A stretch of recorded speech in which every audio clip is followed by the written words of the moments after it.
데이, 네, 잘 지내고 계시죠? 네. 자, 오늘은요, 한 3분간만 정치 돌아가는 이야기, 간단하게 한번 해보려고 합니다. 정치 돌아가는 거 관심 가지지 말라고 했죠. 돈벌이라든가, 가족, 그 다음에 재테크, 이런 먹고 사는 문제에 집중하셔야지 정치 문제 신경 쓰다가는 거짓골 납니다. 정치 신경 쓰지 마시기 바랍니다. 그런데, 이재명 도의사의 정치 행보라든가 정치적 운명이 정치 역학구도에 걸려있기 때문에 관심을 안 가질 수가 없죠. 안철수가 복귀를 한다고 하더니 오늘은 또 6명인가요? 누구죠? 유승민 계열인가요? 걔들이 또 탈당해가지고 총선을 앞두고 또 정치적 행보를 또 따로 만드는 것 같아요. 어쩌겠습니까? 그렇게 하든 말든 상관은 없는데, 이재명 도의사가 어떻게 대법원 판결이 나고 어떤 정치적 세력하고 힘을 합쳐가지고 이재명 도의사의 정치적 성장을 할 것인가, 이것이 최대 관심사죠. 오늘 같은 경우는요, 문재인 대통령이 경기도 평택에 친환경 자동차죠, 수소 자동차죠, 그것을 평택항에서 수출하는데 그 1호차 기념한다고 평택에 내려갔죠. 이재명 도의사가 싫어도 어쩔 수 없이 경기도 평택이 차지하고 있는 입지가 워낙 크다 보니까 이재명 도의사도 초청을 하고 장관급 초청해서 경기도 평택을 방문한 것 같아요. 자, 오늘 제가 해보고 싶은 말은요, 바로 똥파리 관련한 이야기입니다. 자, 똥파리들 들어봐. 이렇게 문재인 대통령이 경기도 평택 가가지고 이재명 도의사하고 웃으면서 악수도 하고 동행도 하고 이런 거 보니까 막 눈이 뒤집혀질 것 같지 않아? 저는 이 똥파리들 세력이 누굴까 한번 가끔 생각을 해봅니다. 디지털 300이라든가 본격적으로 훈련된 얘들일까? 아니면 나이는 어떻게 될까? 상당히 좀 궁금해요. 젊은 사람들, 20대, 30대라면 충분히 이해가 돼요. 저도 그랬으니까. 민주당 시절에, 노무현 대통령 시절에, 라디오 21이라든가, 서프라이즈라든가, 여러 가지 포털에서 약간 구시대적이었지만, 그런데 모여가지고, 한국당, 새누리당, 공격하면서 분노하고, 노무현에 대한 공격, 검찰의 무소불위, 가혹한 노무현 대통령에 대한 탄압, 언론 플레이, 이런 것 때문에 너무너무나 상처를 많이 받았잖아요. 그래서 저 같은 경우는 공수처가 통과되어야 된다. 물론 이재명 지지자들 같은 경우는 이재명을 탄압하는 도구가 될 것이다. 문재인이 독재를 행사하는데 하나의 도구로 사용할 것이다. 추미애가 아마 공수처를 활용해서 이재명을 탄압할 것이다. 이렇게 오해를 하는 것 같은데요.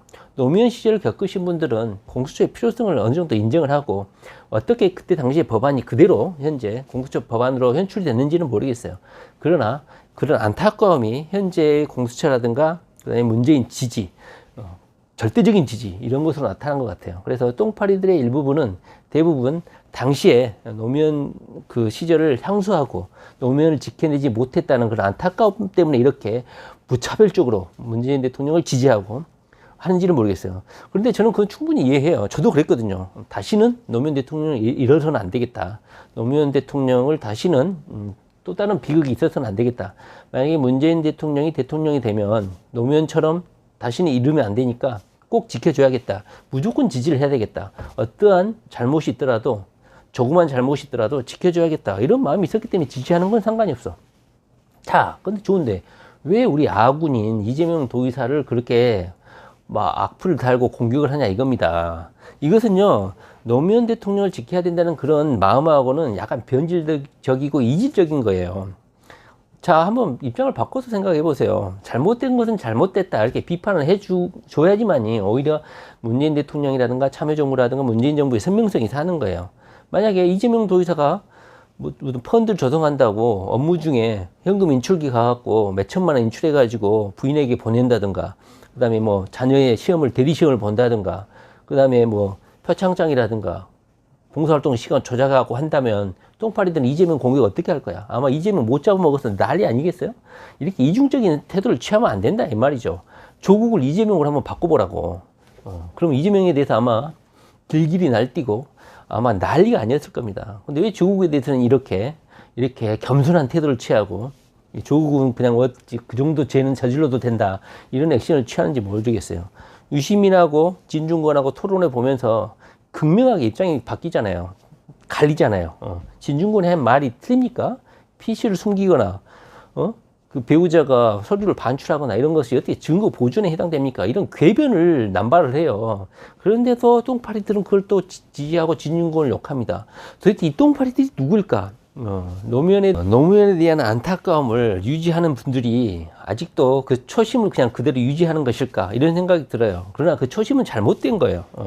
저도 20대 30대라면 아마 현재 똥파리들의 스탠스를 이해할 수는 있는데요. 그건 잘못된 거예요.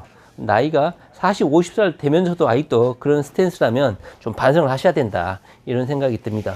조국을 한번 이재명으로 바꿔놓고 한번 생각을 해보시기 바랍니다. 그러면 답이 나오죠. 이재명이어도 용서를 할 것인가? 그건 아니잖아요. PC를 들고 나가는 것은요, 증거 조작, 하드 디스크 바꾸는 건 증거 은닉, 증거 인멸 맞아요. 그뿐만 아니라 다양한 잘못들에 대해서 왜 이렇게 조국을 옹호하는지는 모르겠어요. 조국이 처음에 이런 검찰 수사 이전 단계라면 충분히 옹호할 수는 있겠지만 이렇게 수사 결과로 공소장에 나와 있으면 만약에 이재명이 공소장을 이렇게 고론이 됐다. 이재명 도지사가 형님과의 관련 문제에 대해서 얼마나 이렇게 공격을 했습니까? 말이 한번 똑같이 생각을 하고 접근을 하셔야죠. 이재명 도지사가 자유한국당 애도 아니고 새누리당도 애도 아닌 그냥 민주당의 정치인인데 친문 세력이 아니라는 이유만으로 이렇게 공격하는 것은 노무현 대통령 당시에 그 안타까움을, 그 초심을, 그 착했던 마음이 지금 그대로 보여지는 건 아니라는 것이죠. 그래서 똥파리들의 이런 행동들은 어떤 훈련된, 조직화된 몇 명, 100명, 300명 이런 애들이 전문적으로 급여를 받아가면서 이렇게 활동을 하고 있는 것 같아요. 그러나 이재명을 응원하시는 분들은 이렇게 급여를 주거나 이렇게 돈을 받고 행동하시는 분들이 아니다 보니까 하루 종일 매달려 있어서 이재명 도지사를 응원하거나 그러진 않죠. 자활적으로 하는 국민들이 대다수죠. 저는 그래서 2020년에는 한번 이재명 지지하시는 분들도 어느 정도 조직화되고 좀 계획적으로 이재명 도지사를 응원해서 이재명 도지사의 업적이라든가 이런 정당성, 무고함, 억울함 이런 것을 좀 조직적으로 해야 할 때 필요성이 있지 않나. 그래서 한번 조직을 또 만들어 봐야 되지 않나 하는 생각이 듭니다. 물론 각자의 생각을 하면서 해야 되기 때문에 어려운 측면이 있지만 현재 친문재인 세력들이 이렇게 집중적으로 하는 것은 아마도 조직적인 활동을 하고 있는 것 같아요. 당원 게시판에 가서 이렇게 막 뇌까리는 것도 조직화된 세력이 이렇게 이재명 도지사를 공격하는 게 아닌가 하는 생각이 듭니다. 흡사 일베 애들 같아요. 일베 애들. 온라인상에서는 그렇게 말 많고 따박따박 하는데 실질적으로 형사화되거나 고소 처분을 받거나 이렇게 시사가 진행이 되면 아마 깨갱하는 스타일이 일베 스타일이잖아요. 아마 친문 세력들도 아마 이런 스타일이 아닌가. 그래서 2020년도에 이것이 꼭 분열적인 행동은 아니고 친문 세력들의 이런 일관적이지 않는 이재명에 대해서 별도의 잣대를 대는 이런 행동에 대해서 응징하는 방향. 일베가 그러잖아요. 형사 고소에 들어가면 경찰서에 와서는 머리 쳐박고 사죄한다 이런 스타일이잖아요. 아마 친문 세력들도 아마 그렇지 않을까 하는 생각이 들어요. 그래서 똥파리들을 대응하는 세력들은 법적 재단을 하는 게 가장 좋지 않나 이런 생각이 듭니다. 물론 시간과 정력을 들여서 고소라는 행위를 통해야 되는데 트위터에서 활동을 하거나 이러면 트위터가 또 워낙 이런 거에 대해서 개인정보를 제공하지 않기 때문에 어려운 측면이 있는데요. 트위터 이외에 고소 고발을 할 수 있는 그런 시스템 하에서는 적극적으로 법적 스탠스를 취해야지만 이런 친문 세력들의 똥파리들의 난동을 막을 수 있지 않을까 하는 생각이 듭니다. 물론 그 마음은 이해해. 20대, 30대 저도 그랬으니까 무조건 반대 정적에 대해서 공격을 하거나 이렇게 비난을 하거나 이렇게 하는 거, 자유한국당에 대해서 그렇게 하는 건 이해는 하는데 이재명 도지사에서 이렇게 한다는 것은 용납할 수 없다. 왜? 민주당의 자산이고 민주당의 능력 있는 일꾼인데 문재인 대통령을 지키는 방법으로 왜 이런 악수, 이런 안 좋은 잘못된 방법을 사용하는지는 한번 묻고 싶어요. 똥파리들에게. 조국의 이치에 이재명을 한번 앉혀보라 이 말입니다. 당신들이 어떻게 행동을 할 것이고 어떻게 비판을 할 것인지 이런 이중적 위선적인 태도를 나타내면 안 된다는 것이죠. 조국을 비판한다고 해서 문재인 대통령이 무너지거나 문재인 정부가 무너지진 않아요. 그런데 이런 식으로 이중적 스탠스를 취하게 되면 이재명 지지자들로부터도 요거도 먹고 그 다음에 상식 있는 국민들로부터도 외면을 받는다. 이 부분을 말씀드리고 싶습니다. 똥파리 세력들은 도대체 어떤 국민들인지 한번 자복하는 댓글 한번 달아주시기 바랍니다. 네, 다음 시간에 뵙겠습니다. 이재명 도지사 화이팅 파이어.